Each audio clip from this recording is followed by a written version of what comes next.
ಆತ್ಮೀಯ ಸ್ನೇಹಿತರೆ, ದೇಶದ ಅಭಿವೃದ್ಧಿ ಚೆನ್ನಾಗಿರಬೇಕು.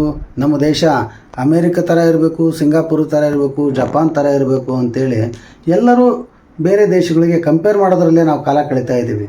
ಆದರೆ ಅವ್ರಂಗೆ ಆಗಬೇಕು ಅಂದರೆ ನಾವು ಯಾವ ಥರ ಜವಾಬ್ದಾರಿ ತೊಗೋಬೇಕು, ನಮ್ಮಲ್ಲಿರ್ತಕ್ಕಂಥ ವ್ಯವಸ್ಥೆಯನ್ನು ಯಾವ ಥರ ಸುಧಾರಿಸ್ಕೋಬೇಕು, ಶಿಕ್ಷಣ ವ್ಯವಸ್ಥೆ ಯಾವ ಥರ ಸುಧಾರಿಸ್ಕೋಬೇಕು, ಹಾಗೂ ಆರೋಗ್ಯ ವ್ಯವಸ್ಥೆಯಲ್ಲಿ ಯಾವ ಥರ ಬದಲಾವಣೆ ತರಬೇಕು, ರೈತರುಗಳಿಗೆ ಯಾವ ಥರ ವ್ಯವಸ್ಥೆ ಇದು ಮಾಡಬೇಕು, ಭ್ರಷ್ಟಾಚಾರವನ್ನು ಯಾವ ಥರ ತಡಿಬೇಕು, ಈ ವಿಚಾರಗಳ ಬಗ್ಗೆ ಯಾರೂ ಕೂಡ ಯೋಚನೆ ಮಾಡ್ತಾ ಇಲ್ಲ. ಹಾಗೆ ನಾವು ಬದಲಾಗಬೇಕು, ಹಾಗೆ ಅಮೇರಿಕಾ ಥರ ಇರಬೇಕು ಅಂದರೆ ಯಾವುದೂ ಬದಲಾಗಲ್ಲ. ಇಲ್ಲಿ ಪ್ರತಿಯೊಬ್ಬರು ಕೂಡ ಜವಾಬ್ದಾರಿ ತಗೊಂಡು ನಾವೆಲ್ಲರೂ ಪ್ರಶ್ನೆ ಮಾಡ್ತಾ ವ್ಯವಸ್ಥೆಯನ್ನು ಏನಾಗ್ತಾ ಇದೆ, ಯಾಕೆ ಮಾಡಬೇಕು ಅನ್ನೋದ್ರ ಬಗ್ಗೆ, ಹೇಗೆ ಮಾಡಬೇಕು ಅಂತ ಹೇಳ್ಬಿಟ್ಟು ಪ್ರತಿಯೊಬ್ಬರು ಜವಾಬ್ದಾರಿ ತಗೊಂಡು ಪ್ರಶ್ನೆ ಮಾಡಿದಾಗ ಮಾತ್ರ ಅಭಿವೃದ್ಧಿ ಆಗುತ್ತೆ.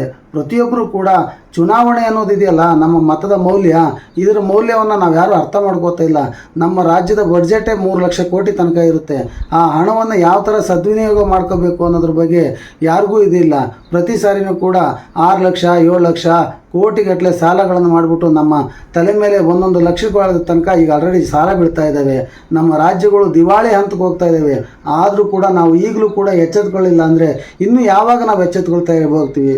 ಅದು ಪ್ರತಿಯೊಬ್ಬರು ಕೂಡ ನಮ್ಮ ಮತದ ಮೌಲ್ಯವನ್ನು ಅರ್ಥ ಮಾಡಿಕೊಂಡು ಮುಂದಿನ ಪೀಳಿಗೆಗೆ, ನಮ್ಮ ಮುಂದಿನ ಮಕ್ಕಳು ಮೊಮ್ಮಕ್ಕಳಿಗೆ ಇದರ ವ್ಯವಸ್ಥೆಯನ್ನು, ಉತ್ತಮವಾದ ವ್ಯವಸ್ಥೆ ಕೊಡೋದಕ್ಕೆ ನಾವೆಲ್ಲರೂ ಪ್ರಯತ್ನ ಪಡೋಣ ಅಂತ ಹೇಳ್ತಾ ಈ ವಿಡಿಯೋ ಮುಗಿಸ್ತಾ ಇದ್ದೀನಿ.